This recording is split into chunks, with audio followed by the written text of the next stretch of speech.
किसी घने वन में एक बहुत बड़ा शेर रहता था। वह रोज शिकार पर निकलता और एक ही नहीं, दो नहीं, कई कई जानवरों का काम तमाम कर देता। जंगल के जानवर डरने लगे कि अगर शेर इसी तरह शिकार करता रहा तो एक दिन ऐसा आएगा कि जंगल में कोई भी जानवर नहीं बचेगा। सारे जंगल में सनसनी फैल गई। शेर को रोकने के लिए कोई न कोई उपाय करना जरूरी था। एक दिन जंगल के सारे जानवर इकट्ठा हुए और इस प्रश्न पर विचार करने लगे। अंत में उन्होंने तय किया कि वे सब शेर के पास जाकर उनसे इस बारे में बात करें। दूसरे दिन जानवरों के एक दल शेर के पास पहुंचा। उनके अपनी ओर आते देख शेर घबरा गया और उसने गरज कर पूछा, क्या बात है? तुम सब यहां क्यों आ रहे हो? जानवर दल के नेता ने कहा, महाराज, हम आपके पास निवेदन करने आए हैं। आप राजा हैं और हम आपकी प्रजा। जब आप शिकार करने निकलते हैं तो बहुत जानवर मार डालते हैं।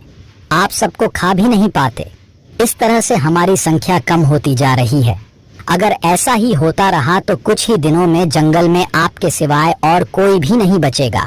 प्रजा के बिना राजा भी कैसे रह सकता है? यदि हम सभी मर जाएंगे तो आप भी राजा नहीं रहेंगे। हम चाहते हैं कि आप सदा हमारे राजा बने रहें। आपसे हमारी विनती है कि आप अपने घर पर ही रहा करें।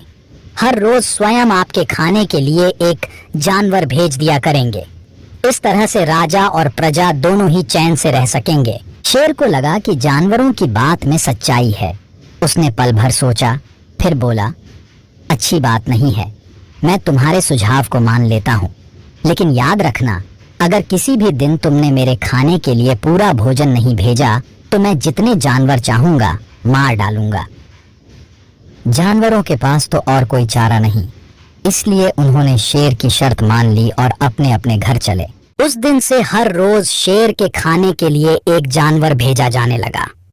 इसके लिए जंगल में रहने वाले सब जानवरों में से एक एक जानवर बारी बारी से चुना जाता था। कुछ दिन बाद खरगोशों की बारी भी आ गई।